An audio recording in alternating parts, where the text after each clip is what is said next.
ఈరోజు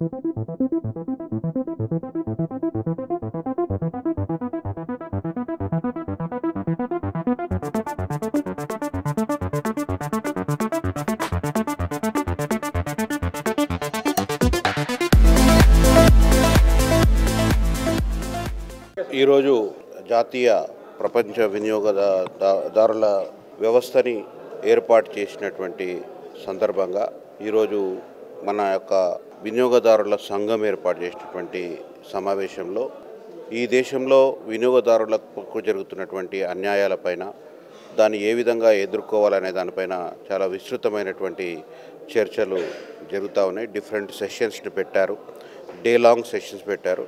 సమాజంలో ఉన్నటువంటి వివిధ రంగాలకు చెందినటువంటి చాలా సామాజిక వేత్తలు ఒక సంఘంలో మరి ఎన్నో సోషల్ ఇష్యూస్ మీద పనిచేసేటటువంటి అందరూ కూడా ఈ సమావేశంలో రావడం జరిగింది. ఇది ముఖ్య ఉద్దేశం ఏంటంటే ప్రతి పౌరుడు కూడా తనకు ఉన్నటువంటి హక్కులని మరి తెలుసుకోవాల్సిన అవసరం ఉంది. తెలుసుకోవడమే కాకుండా స్పందించాల్సిన అవసరం ఉంది. ప్రతి ఒక్కరు కూడా వారు ఏదైనా వస్తువు కొన్నప్పుడు ఏదైనా తప్పులు జరిగితే ఆ యొక్క తప్పులని ఎవరైతే విక్రయించారో వారు సరిదిద్దే విధంగా మరి చట్టం మనకు సహకరిస్తూ ఉంది. ఆ చట్టాన్ని వినియోగించుకునే వ్యవస్థలో కన్జ్యూమర్స్ వాళ్ళకు అవగాహన లేకపోవడం వల్ల పోనీలే ఇక దీనివల్ల నష్టపోయినా అని చెప్పి బాధపడిపోయి దాన్ని వదిలేయడం జరుగుతుంది. కానీ అట్లా కాకుండా ప్రతి ఒక్క దానికి వినియోగదారులకు జరుగుతున్నటువంటి అన్యాయానికి కన్జ్యూమర్ కోర్ట్స్లో మంచి అవకాశాలు ఉంటాయి.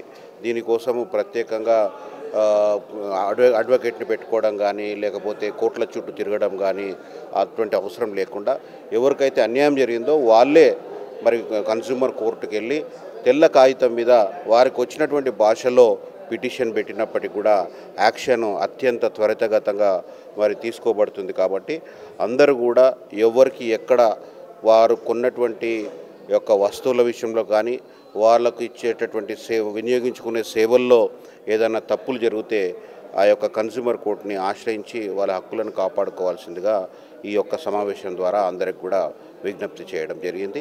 ఇటువంటి అవేర్నెస్ ప్రోగ్రామ్స్ భవిష్యత్తులో కూడా ఇంకా అన్ని స్థాయిల్లో కేవలం రాష్ట్ర స్థాయిలోనే కాకుండా జిల్లా స్థాయిలో మరి మండల స్థాయిలో గ్రామ స్థాయిలో కూడా భవిష్యత్తులో చేయాలని చెప్పి ఈ యొక్క సంస్థ అధ్యక్షులు శోభన్ బాబు గారు ఆలోచన ఉంది. ఆ ఆలోచన తప్పకుండా ఒకలా అమలు చేయగలిగితే ప్రజలకు ఎంతో మేలు చేసిన వాళ్ళం అవుతాం. కన్జ్యూమర్ రైట్స్ ఆర్గనైజేషన్ అనేది గత 10 సంవత్సరాల నుంచి వినియోగదారులకు అవేర్నెస్ కల్పిస్తున్నాము భారతదేశం మొత్తంగా. మా ఆర్గనైజేషన్ నుంచి ఈ నేషనల్ కన్జ్యూమర్ రైట్స్ డేని ఒక్కొక్క రాష్ట్రంలో ఒక్కొక్క సంవత్సరం జరుపుకుంటాము. ఈ సంవత్సరము తెలంగాణ రాష్ట్రంలో జరపడం జరిగింది. ముఖ్యంగా మా ఆర్గనైజేషన్ నుంచి వినియోగదారులకి చట్టాల మీద అవగాహన కల్పిస్తాము, వర్క్షాప్స్ పెడుతుంటాము, ప్యానెల్ డిస్కషన్స్ పెడుతుంటాము, కాలేజీలలో అవేర్నెస్ చేస్తుంటాము. అంటే మా ఉద్దేశం, మా ఆర్గనైజేషన్ యొక్క ఉద్దేశం ఏంటంటే వినియోగదారునికి చట్టాల మీద పూర్తి అవగాహన వచ్చినప్పుడు వినియోగదారుడు మోసపోవడానికి ఛాన్సెస్ చాలా తక్కువ ఉంటుంది. అందుకోసమే మేము నేషనల్ వైడ్గా ప్లస్ ప్రతి రాష్ట్రాలలో మా కమిటీని ఏర్పరచుకొని జిల్లా స్థాయిలో మా కమిటీలు, మండల స్థాయిలో మా కమిటీలు కూడా ఈ అవేర్నెస్ పైన మా సమన్వయకర్తలందరూ కూడా పనిచేస్తున్నారు. ఇక ముందు కూడా దీన్ని చాలా ఉధృతంగా ముందుకు తీసుకెళ్తామని మేము కోరుకుంటున్నాం.